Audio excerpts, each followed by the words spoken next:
সাবেক রাষ্ট্রপতি জিয়াউর রহমান ও সাবেক প্রধানমন্ত্রী বেগম খালেদা জিয়ার সমাধিতে ফুল দিয়ে শ্রদ্ধা নিবেদন করছেন বিভিন্ন সংগঠনের নেতারা। নির্বাচন পরিচালনা কমিটির সদস্যদের নিয়ে শ্রদ্ধা নিবেদন করেন ঢাকা 18 আসনের বিএনপি মনোনীত প্রার্থী এস.এম. জাহাঙ্গীর হোসেন।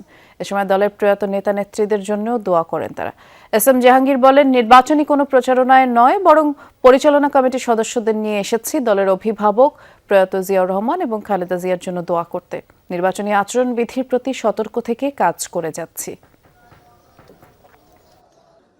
আমরা যে কার্যক্রমগুলো শুরু করি বা শুরু করব অফিসিয়ালি, তা আমরা যাতে ম্যাডাম বা জিয়াউর রহমানের কবর জিয়ারত করে আমরা যাতে সেগুলো শুরু করি, সেই দৃষ্টিভঙ্গি থেকে আজকে আমাদের এখানে আসা। এর আগে সমাধিতে শ্রদ্ধা নিবেদন করেছে পাহাড়ি জনগোষ্ঠী ম্রো সম্প্রদায়। সেখানে উপস্থিত ছিলেন স্কুল, কলেজ, বিশ্ববিদ্যালয়ের শিক্ষার্থী সহ বিভিন্ন শ্রেণী পেশার মানুষ। এ সময় তারা ম্রো সম্প্রদায়ের জন্য জিয়াউর রহমানের অবদান স্মরণ করে বলেন, জিয়াউর রহমান ম্রো সম্প্রদায়ের জন্য 1979 সালে আবাসিক উচ্চ বিদ্যালয় প্রতিষ্ঠা করেন। এই উদ্যোগের কারণেই ম্রো সম্প্রদায়ের অসংখ্য ছেলে মেয়ে আজ উচ্চশিক্ষার সুযোগ পাচ্ছে।